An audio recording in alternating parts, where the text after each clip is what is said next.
Hey guys, it's Edwin here, and today I'm going to talk about how to cope with triggers or trauma triggers during the holidays, especially with Christmas and the holidays season coming along.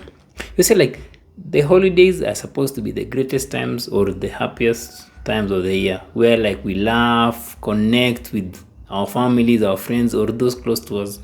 It's more like the time where we down our tools, take a rest, and just cherish each moment with our families. It's just that time of the year which is mostly associated with gifts, laughter, celebration, dance, gratitude, friends and family. Like all is well, like just happiness. But that's how it looks on the outside or on paper. But it's always never the case, because it can also be that time of the year where like all your triggers are gathered in the round table, from your parents, from your sisters, from your siblings, from just everyone who triggers that unhealed wound you're still carrying within you. And when you have some unresolved trauma or unhealed wounds, the holidays, especially Christmas, may look like the playground for your triggers. So the true picture of holidays may look like something like this: from you Aunt Jane asking you about why you left your abusive marriage, to Uncle Ben talking about how he persevered during the tough times, unlike you who left, to your parents looking at you with those eyes that clearly expressed their disappointment in you as their child, to your successful sister or brother flaunting how they've got their life together and how they'll be going to Maldives for New Year holidays with their love of their lives, and they are like two beautiful daughters, and more coming from left, right, and center. It's just everyone just saying what they want to say, but all those things are just triggering to you. And these names are just figurative, yeah. Then, aside from all those family members, then there is now you, unhealed from past betrayal from your partner or parents, but still trying to be that daughter or son who pleases their parents, in quotes. So all the interactions in those family holidays are like hot daggers to your unhealed wounds, but you still persist because you don't want to be labeled as a deserter. In fact, like that's how most family dynamics are actually. Like we put on this false image so that we don't look like we are the ones who is letting the family down, or who's causing the most upset in the family, because we want to enjoy our holidays on the outside, but deep inside we are hurting. Deep inside you really feel that I just want these holidays to end, or I just wish these holidays would be cancelled. So the end of the year is also the peak of most of our triggers, because we come face to face with those people who may be the cause of those abandonment wounds, who may be the cause of those unhealed wounds. And in a way, we cannot avoid them, because we may be going to the holidays because we want to meet those beautiful, innocent nephews and nieces. But for you to meet them, you have to pass through your triggering mother or triggering father. So that's why the holidays can be a very, very challenging moment, especially when you're still carrying some unhealed trauma. And in this video, I'm going to share with you some of the ways you can use to cope during the holidays, so that you will not be might triggered, or what you can do if you really feel that you're not in a safe space. And actually, there are only two scenarios. It's either you go for the holidays with your family or those family gatherings, or also you can also choose to avoid those holidays. So I'm going to explore both scenarios so that at least it can help you cruise through this holiday period with less damage. The first scenario actually is not going to those family gatherings or to those family holidays. Like if you really feel that all those close family members and friends are always on to you or are always criticizing you, and it's just a pain, then it's okay to avoid those family gatherings altogether. Don't just go because you have to. You don't have any obligation, and there is no written rule. Even if it's written, it's just man-made. It's not a natural law. There's no written law that you have to spend time with your family over the holidays. Like just weigh your options. Which one makes you sadder? Is it going or not going? So if going makes you sadder and you leave the holidays feeling worse about yourself, then it's better to not go. Like, there's no point of going to those gatherings if you are just going there to walk on eggshells so as not to upset your family, or for you to live each day anxious and just waiting for the holidays to end. The other thing is, it's okay to lie or to come up with an excuse on why you can't go to those holidays. You can even say, like, you are having a work shift over those holidays. Actually, nothing will happen like if you lie, because already deep inside you just feel this and you don't want to go to those holidays, because you just think about the fake laughter you love to carry with you during those holidays, like just laughing, ha ha ha ha. But deep inside you're like, I want to leave this place.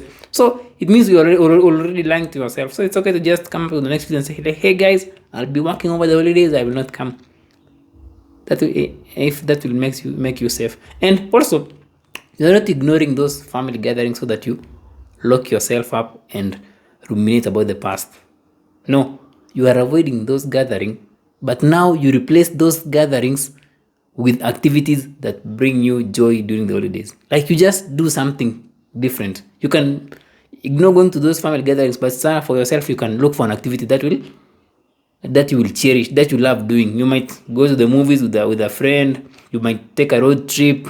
You might just volunteer or visit some kids in a children's home. Like, just do something which at least will make you feel much better, or will take your mind off your daily routine, but you will not end up feeling bad about yourself afterwards. So guys, you can choose not to go. It's okay. So instead of traveling like millions of kilometers to be disappointed, just come up with an excuse and then just don't go. That's a very, very great way to avoid those triggers from family and friends over the holidays. The second scenario is where you go to these family holidays or these gatherings, but you now prepare yourself. When you really feel that you have to go, you prepare yourself. And preparing yourself here is like going to this unavoidable war, but you now carry the necessary weapons that will help you at least survive and come out of it alive. So the first thing you can do to prepare is to set clear boundaries around your family. Like, establish boundaries specifically with those family members who you feel are triggering to you, or who you feel ask the questions which are triggering. And you can determine the time you can also spend interacting with those family members during the holidays. Because the thing about boundaries is, it can help you know the amount of money you can spend on them. You can know the topics you'll be comfortable to discuss or not. And then it can also help you know the kind of tasks you are willing to engage in over the holidays. It's just about knowing the things you can tolerate from your family and the things you cannot tolerate from them. This will really help you be prepared. If you don't have those boundaries around your family, they will of course overwork you. They may of course exhaust all your finances. They may also upset you. You may also find yourself just being upset because they are upset, because you don't know your boundaries, you don't know your limits. But if you know your limits, at least you will be in a better place. And actually, you can do this practically. You can go an extra mile and take the following steps with setting these boundaries. The first thing you can do is, you can first come up with a list of all the family members you will interact with over the holidays, like from your sister, from your nephew to your grandparents. Then the second thing is, you assign a score to who always triggers you the most, or who do you fear the most, or who will you interact with the most. Then after that, you come up with a list of responses to questions which you know they will ask, which may be triggering to you. For example, a question like a victim blaming question like, how could you not leave that relationship when it was abusive?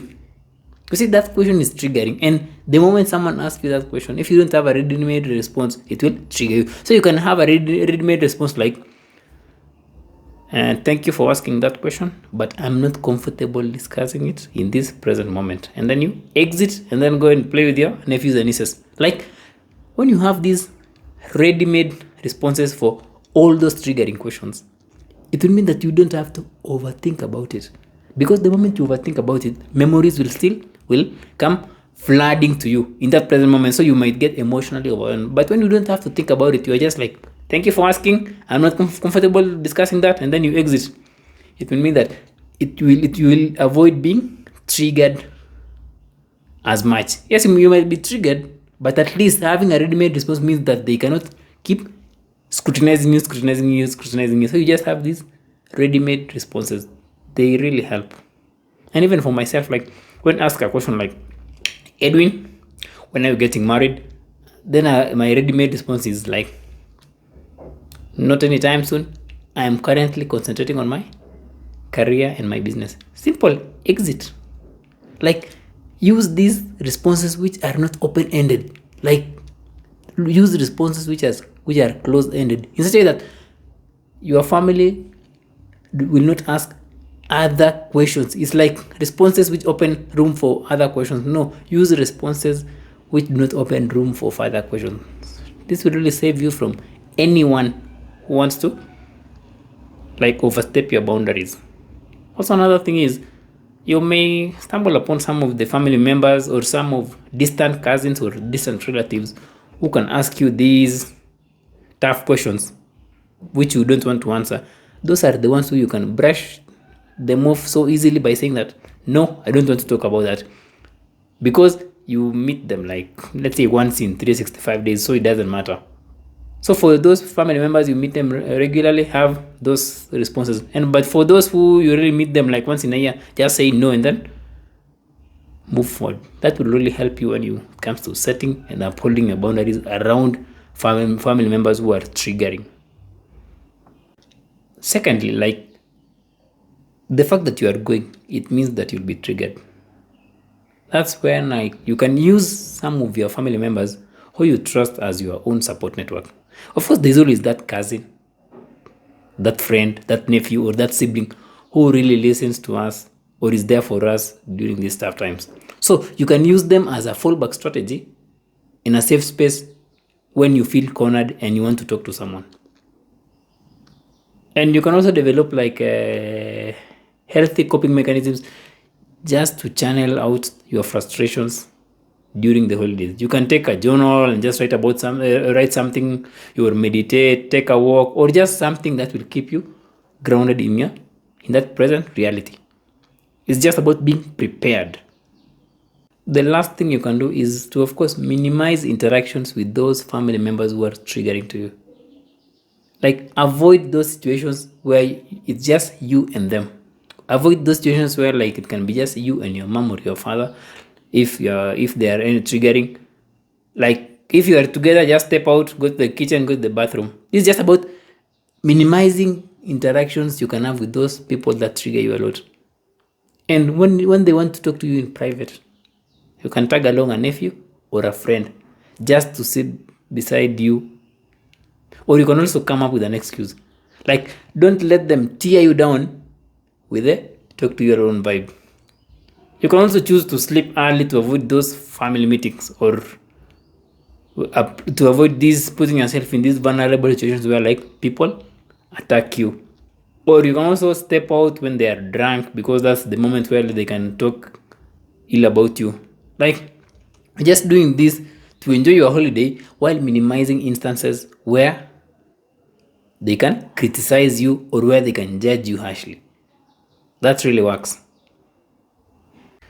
The other scenario is where you are going, but you are using it as an opportunity to grow yourself. Like, this is not for everyone, but if you are courageous enough, you can give it a try. This is mostly for you if you are currently like working on yourself or you are on therapy or practicing any kind of healing for your unhealed wounds. So it's more like you see the holiday as a game. It's a game of identifying your triggers and expose yourself to them as much as possible. Exposing yourself here means that not in a dangerous way, but in a fun kind of way. So you just want to interact and engage in various activities with your family during the holidays so that you can identify the things which are triggering to you. A trigger can be something like a smell, food, colors, weather, person, or just anything which reminds you of a past traumatic incident or anything which evokes a negative emotional reaction in you. So once you identify those triggers, you now take out your journal, write about them, write what you're feeling, write about the trigger. And then now, after the holidays are over, you now head back to your therapist or to your skill helper who you are working with to resolve these unhealed wounds, and then you explain it to them. It can be such a great shift you can have in life, like exploiting those things and people who hurt you to grow yourself. That's a very, very amazing thing. So you use the holidays as the opportunity to identify your triggers and what's being triggered, because triggers point out those unhealed parts deep within yourself, and some of those unhealed parts cannot be identified consciously and are just lacking in the subconscious mind. Like you may not even know your triggers because most of them are outside your level of awareness. So the holidays now are exposing those triggers which are beyond your level of awareness, which are in the subconscious. So an example is like this. You may think that your mom is a huge trigger, so you choose to avoid your mom. Then you find yourself being emotionally overwhelmed when you go to the bathroom or to the kitchen. So it actually means that the trigger is actually the kitchen, because the kitchen reminds you of a traumatic incident you'd even forgotten about. So it means that there is still something in the past which you have to work on, so that next time you visit that kitchen, you will be confirming if that traumatic memory has been processed. Because if you feel safe there, it means that you've released those stuck emotions. And if you still feel some negative emotion, then it means there is still something in there that needs some healing. See? Triggers can be beautiful things if you look at it from that perspective. Actually, like when working with clients, the thing we do is once someone has cleared those emotions as a result of past hurts, is something called testing. Testing is where we look at possible triggers and actually test if the client is still getting triggered by it. Because if they are getting triggered, it means there's still some work to be done. If they are not getting triggered, it means that all the subconscious beliefs associated with that trigger have been cleared and the client has transformed. So triggers are beautiful things when you've started healing. And it's actually an amazing moment when you get a message from a client like this, like, hey, I met my ex or my mom today and I was not triggered. Like, that's an amazing feeling. So it's possible, guys, to heal to that point where you're not getting triggered. So triggers are amazing things when you've started this journey. They can really push you to that limit. They can really push you higher. They can really transform you. So just change your perspective, and that's an amazing thing. So hope you found this informative, guys. Like, the holidays are around the corner, and let's just have a recap. Like, if you feel worse with attending these family gatherings, family meetings, or whatever you want to call them, you can choose to ignore them. And if you really want to go because you will feel guilty and you can't live with the guilt, go, but do not go without being prepared. And if you really want to take it to the next level, see it as a game of identifying and learning about your triggers on a deeper level, so that you can use those people who hurt you or those instances that remind you of the past as stepping stones towards a life of freedom and inner peace. So the choice is always yours. And I know you will get through this. And if you are really, really experiencing those low moments during this festive season, you are never alone. You can always reach out. There are people out there who are even like working during this festive season because they know that's how it is. So if you found this informative, please share. I know there's someone who will need this, or comment. Until next time, happy holidays.